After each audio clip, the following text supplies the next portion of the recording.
ഏതൊക്കെ അവിടെ നിക്കടി, നിക്കാനാ പറഞ്ഞത്. അവിടെ നിക്കടി. എന്താടി അവിടെ? ഇങ്ങോട്ട് പാടി. എന്താ ചേച്ചി കുഞ്ഞിനെന്തിനാ ഇങ്ങനെ അടിക്കുന്നത്? 3 ദിവസമായിട്ട് ഇവള് പള്ളിക്കൂടത്തിൽ പോയിട്ടില്ല. എന്തു പറ്റി മോളെ? സ്കൂളില് ട്യൂഷൻ എടുക്കുന്നുണ്ട്. അതിന് 700 രൂപ കാശ് അടക്കണത്ര. ഇല്ലെങ്കിൽ പുറത്ത് മുട്ടുകാലയിൽ ഇരുത്തും അത്ര. എന്ന് നിങ്ങളോട് പറയാനാണ് എന്റെ അമ്മ എന്നോട് പറഞ്ഞു വിട്ടത്. എന്താ ചേച്ചി കാശ് വേണമെങ്കിൽ എന്നോട് ചോദിച്ചാ പോരായിരുന്നോ? ഇവളുടെ അച്ഛനാണെങ്കിൽ കുടിച്ചിട്ട് വീട്ടിൽ വരാതെ തെണ്ടി തിരിഞ്ഞ് നടക്കുക. എനിക്കും ജോലിയില്ലതായിട്ട് 5-6 മാസമായി. അത്യാവശ്യ ചെലവിന് പോലും വീട്ടിൽ 10 പൈസ ഇല്ല. എത്ര തവണ വെച്ചാ നിന്റെ അടുത്ത് ചോദിക്കുക. ചേച്ചി ഇത് വെച്ചോ, ആദ്യം കുഞ്ഞിനെ സ്കൂളിലേക്ക് അയക്ക്. വാ. ഈ ചേച്ചി ഇതുപോലെ അഭിനയിച്ച് ഇവിടെ ഇങ്ങനെ തകർക്കുകയാണെങ്കിലേ സിനിമയിൽ അഭിനയിച്ചു തുടങ്ങിയാലേ ഉള്ള അവാർഡൊക്കെ ചേച്ചി വാങ്ങിച്ചോണ്ട് വരുമല്ലോ. പിള്ളേരെ ചേട്ടൻ വിളിക്കുന്നുണ്ട്, ഒന്ന് വന്നേ. എന്താണ് അത്ര ആലോചിക്കാൻ? ഒന്ന് വേം വാ. ഞാനില്ല അളിയാ, നീ പോയാ മതി. വാടാ, കൊന്നു കളഞ്ഞ എന്താ കാര്യം ചോദിക്കേ? വെച്ച് നിന്നുണ്ടല്ലോ, നീ ചോദിക്കടാ.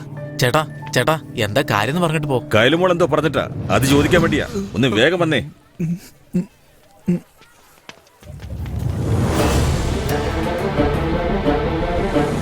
പണിയൊന്നുമില്ലല്ലോ. മോളെന്തേ ചോദിക്കുന്നു? അതിന്റെ പേരെന്താ മോളെ? പ്രോജക്റ്റ്. ആ അതെ അത് തന്നെ. നിങ്ങൾ രണ്ടുപേരും പോയി മേടിച്ചു കൊടുക്ക്. എന്താ വേണ്ടെന്ന് പറ മോളെ. അതൊന്നും പറഞ്ഞ മനസ്സിലാവില്ല അച്ഛാ. ചന്ദ്രു ഏട്ടാ, ഞാൻ മെസ്സേജ് അയച്ചേക്കാം, വാങ്ങിച്ചോണ്ട് വരണേ. എന്താണെങ്കിലും വാങ്ങി വീട്ടിൽ കൊടുത്ത് കാശ് മേടിച്ചോ, കേട്ടോ? ആ ശരി.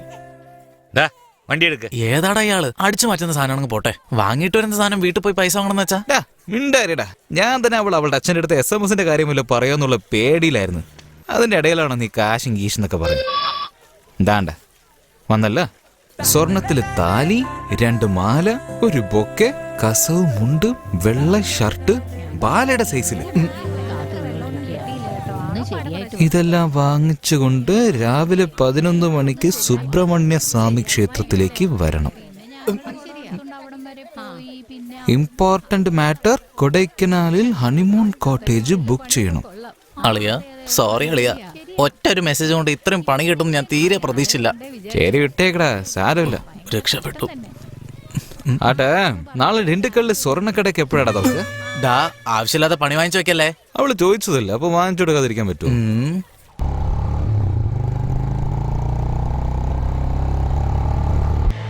അവര് വന്നടാ. എടാ എന്താ വരാൻ വൈകിയേ? എങ്ങോട്ട് വരാൻ? ഇവന്മാരെന്താ ഇവിടെ? അറിഞ്ഞ കൊന്നു കളയോ. ചന്ദ്രു ഏട്ടാ, എന്താ ഇത്ര ലേറ്റ് ആയേ? ഇങ്ങതാ താലി എവിടെ? ഒന്ന് വേഗം വാ.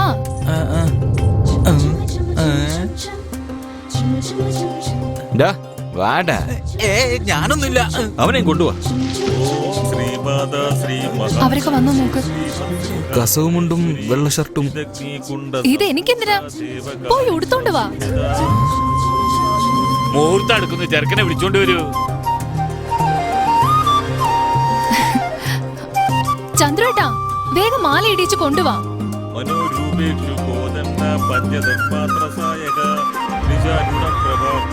ഒന്ന് വേഗം ആവട്ടെ.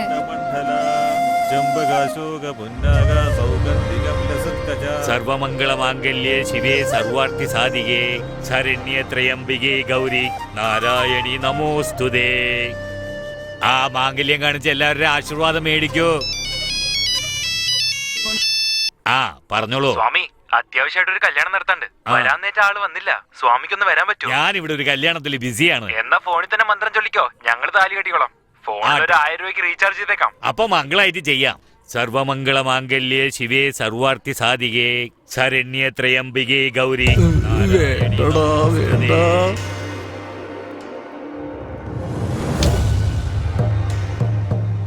ആഗ്രഹം കണ്ടില്ലേ? അങ്ങോട്ട് കൊടുക്ക്. അവന്റെ ഒരു പൂതിയെ കണ്ടേച്ചാലും മതി. ചെറുക്കനോട് താലി കെട്ടാൻ പറയൂ. മാംഗല്യം ഇപ്പോഴാണ് ശ്വാസം വീണത്. സ്വാമി, ഇവിടെ എല്ലാം മംഗളായിട്ട് നടന്നു, അവിടെ എല്ലാം നന്നായിട്ട് നടന്നു നോക്കി. എന്തായി പറയുന്നേ? എന്താ അസംബന്ധ ഈ കാണിക്കുന്നേ? എടാ വെങ്കട്ടെ, ഏതാടാ ഈ പെണ്ണ്? എന്റെ അടിവയർ കാണുന്നടാ. എന്തിനാടാ ഇങ്ങനെ ചെയ്ത്? ഈ പെണ്ണിന്റെ ജാതിയും മതവും ഒക്കെ അറിയോ നിനക്ക്? എല്ലാം കൊണ്ട് തൊലച്ചില്ലടാ. ഇത് നോക്കി, നിങ്ങളുടെ മോന് നിങ്ങളുടെ അനുഗ്രഹത്തോടെ കല്യാണം കഴിക്കണമെന്ന് പറഞ്ഞോണ്ടാ ഞങ്ങൾ ഇങ്ങനെയൊക്കെ ചെയ്തത്. ഇവരെ അഗ്രഹാരത്തിലേക്ക് കേറ്റില്ലല്ലോ. അങ്ങനെയൊന്നും പറയല്ലേ സ്വാമി. ഇനി നിങ്ങൾ ഈ അമ്പലങ്ങളിലൊക്കെ പോയിട്ട് മന്ത്രം ചൊല്ലേണ്ട ആവശ്യമില്ല. ഇവൾക്കേ 3 അമ്പലം പണിയാനുള്ള ആസ്തിയുണ്ട്. അത്രയ്ക്ക് സ്വത്താ. നമ്മുടെ കയ്യിൽ എന്താ ഉള്ളത്? എല്ലാം ഭഗവാന്റെ അനുഗ്രഹ. എന്ത് നടക്കണോ അത് നന്നായിട്ട് നടന്നു. ഹാപ്പി ആയിട്ട് പെണ്ണിനെയും ചെക്കനെയും വിളിച്ചോണ്ട് സ്വാമി, പോകും. നിങ്ങളുടെ കാര്യം എന്താണെന്ന് എനിക്കറിയില്ല. പക്ഷെ ഞാൻ ഹാപ്പിയാ. എല്ലാം ദൈവത്തിന്റെ അനുഗ്രഹം. താങ്ക്സ്. ഡാ വാടാ പോവാ. പറയുന്നൊന്ന് കേക്കടാ. വാടാ. ഡാ എഴുന്നേക്കടാ. ഒരാഴ്ചയായിട്ട് സ്വപ്നം കണ്ട് തീർന്നില്ലേ? പകൽക്കിനാവ് തൊഴിലിനെ ബാധിക്കില്ല എന്ന് കണ്ട് ഞാൻ വെറുതെ വിട്ടു. ഇതിപ്പോ രാത്രിയും കണ്ട എങ്ങനെയാ? ഇതിങ്ങനെ പോയാൽ പട്ടിണിയാവല്ലോ. താലി വാങ്ങിച്ചെന്നെ കണക്കാൻ ടാലി ആവുന്നില്ല. പോത്തുപോലെ കിടക്കാതെ എണീക്കടാ. ആ എണീക്കേ. മോഹൻലാലാണെന്ന് അവന്റെ വിചാരം. രാവും പകലും സ്വപ്നം കണ്ടോണ്ടിരിക്കുക എങ്ങനെ.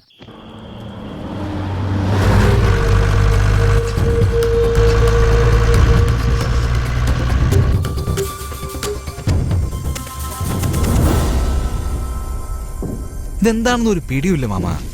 ഇരുമ്പ് കമ്പിയൊക്കെ വെച്ച് പൂട്ടി വെച്ചിരിക്കുകയായിരുന്നു. അതൊക്കെ പൊട്ടിച്ച് പെട്ടി എടുക്കുമ്പോഴേക്കും നമ്മുടെ ഏരിയ എത്തിയിരുന്നു. കിട്ടിയതും കൊണ്ട് ഞാൻ അവിടെ നിന്ന് ചാടി. എന്നാ മോനെ, ഇതിന് 10,000 രൂപ വെച്ചോ. എന്താടാ നോക്കുന്നത്? ഒരു 10 ദിവസം എവിടെങ്കിലും പോയി അടിച്ചു പൊളിച്ചിട്ട് വാ. ഇയാളിത് ഏത് കാലത്താ ജീവിക്കുന്നേ? 10,000 തന്നിട്ട് 10 ദിവസം അടിച്ചോളിക്കാൻ പറയുന്നു. പീടിയടാ. എന്താടാ അത്? ഒരുപാട് കാശായിട്ടാണല്ലോ വരുന്നേ. ഇവന്മാർ ഇവിടെ തന്നെ അടിച്ചു മാറ്റിയതാണ്. എനിക്ക് എന്തോ ഒരു സംശയം ഉണ്ടടാ. കണ്ടിട്ട് എന്തോ ഒരു പ്രശ്നമുണ്ട്. നമുക്ക് തന്നെ ഇത്ര തന്നിട്ടുണ്ടെങ്കിലേ അയാൾക്ക് എത്ര കിട്ടിയിട്ടുണ്ടാവും? എത്ര കിട്ടുന്നു പറ. അത് ലോക്കലിൽ കൊടുക്കുവാണെങ്കിൽ കുറച്ചേ കിട്ടൂ. അതേ സാധനം കടൽ കടത്തി വിടുവാണെങ്കിൽ ഉണ്ടല്ലോ, അതിന്റെ ലെവല് വേറെയാ. ശരി, ഇപ്പൊ എന്താ ചെയ്യണ്ടേ? അത് വീട്ടിൽ വെക്കണ്ട, ഉടനെ നാട് കടത്തിക്കോ. അതാ നിങ്ങൾക്ക് സേഫ്. Good morning sir. എടോ, ഒരു പ്രധാനപ്പെട്ട കാര്യമുണ്ട്. പെട്ടെന്ന് തന്നെ ചെയ്യാം സർ. SP ഓഫീസിൽ നിന്നാണ് വിളിച്ചത്. ഇന്നലെ രാത്രി ഹൈവേ കൂടെ പോയ ലോറിയിൽ നിന്ന് സാധനം മോഷ്ടിച്ചെന്ന്. 3 കോടി രൂപ മതിപ്പുള്ള സാധനമാണ്. നമ്മുടെ ഏരിയ നടന്നെന്ന് പറഞ്ഞ് ഇപ്പൊ എനിക്കാ പ്രഷർ തരുന്നത്. സാറേ, നമ്മുടെ ഏരിയയിലാണെങ്കിൽ ആ മൊയല് ബാലനും ചന്ദ്രുവേ ഉള്ളൂ. അവന്മാര് കൈവച്ചതാണെങ്കിൽ അത് വീരഭദ്രന്റെ അടുത്ത് തന്നെ പോയിട്ടുണ്ടാവും. അവരെ അങ്ങ് പൊക്കിയാലോ സാറേ? ആഹാ, അവന്മാരെ പൊക്കിയാലേ അയാൾ അലർട്ടാവും. പിന്നെ സാധനം തിരിച്ചു കിട്ടില്ല. ആദ്യം സാധനം സീസ് ചെയ്യണം. പിന്നെ ആ വീരഭദ്രനെ ഒരു ദിവസം മുഴുവനും അകത്താക്കണം. കുറഞ്ഞത് 7 വർഷമെങ്കിലും അവനെ അകത്താക്കിയിരിക്കും. നോക്കിക്കോ, വണ്ടി വരുമ്പോ പറ. ശരി സാറേ. ഡാ ബാല, ആ ഫോണൊന്നും എടുക്കടാ. ഹലോ, ആ പറഞ്ഞു സാറേ. വീരഭദ്രനെ വിളിച്ചപ്പോ സ്വിച്ച് ഓഫ് എന്നാണല്ലോ പറയുന്നത്. അതിനിപ്പോ എന്താ? ഇന്നലെ രാത്രി വലിയ എന്തോ ഒന്ന് മിസ്സായത്രേ. അത് കണ്ടുപിടിക്കണമെന്ന് പറഞ്ഞ് മോളിൽ നിന്ന് പ്രഷറാ. നിങ്ങളത് വീരഭദ്രന് കൊടുത്തത് സാർ അറിഞ്ഞു. വീരഭദ്രനെ പൊക്കാൻ സാറ് പോയിട്ടുണ്ട്. എങ്ങോട്ട് നോക്കിയാടാ ഈ പോന്നേ?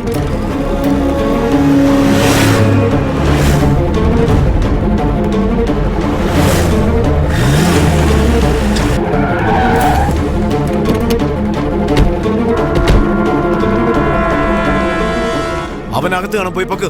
ശരി സർ.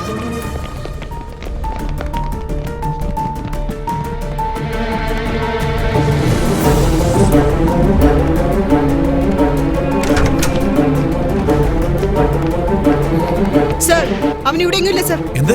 ഇല്ലെന്നോ? അതെ സർ. നിന്റെ അച്ഛൻ എവിടെ? അച്ഛൻ ഒരു സ്ഥലം വരെ പോയിരിക്കുക. വേറെ ആരാ ഉള്ളത്? അമ്മ മുത്തശ്ശിയും കൂട്ടി ഹോസ്പിറ്റലിലേക്ക് പോയിരിക്കുക. എന്ന് നിന്നോട് പറയാൻ പറഞ്ഞു. ഞാൻ സത്യം പറയുന്നത്. ഒരു കള്ളന്റെ മോളല്ലേ നീ? അതൊക്കെ കൃത്യമായിട്ട് പറഞ്ഞു. എനിക്കൊന്നും അറിയില്ല. നിന്റെ അച്ഛനെ എങ്ങനെ കൊണ്ടുവരണമെന്ന് എനിക്കറിയാം. എഴുന്നേക്കടി. നിന്നെ അന്വേഷിച്ചവൻ വരാതിരിക്കില്ല. ആദ്യം വരട്ടെ, പിന്നെ കണ്ടോ.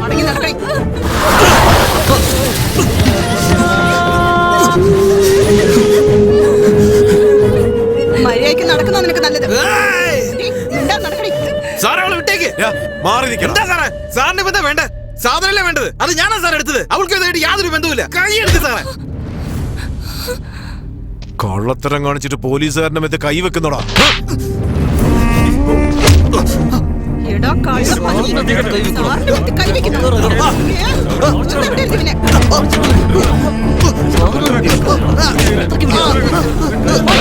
അവനെ പിടിച്ചു കയറ്റ്.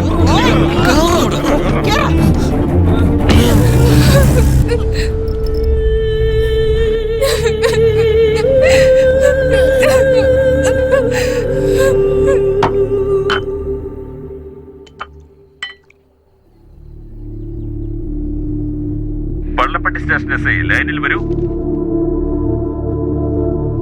പല്ലപ്പട്ടി സ്റ്റേഷൻ ഹെഡ് കോൺസ്റ്റബിൾ തങ്കപ്പനാണ്. സാറ് വീട്ടിൽ നിന്ന് വന്നോണ്ടിരിക്കുകയാണ്. ഓവർ.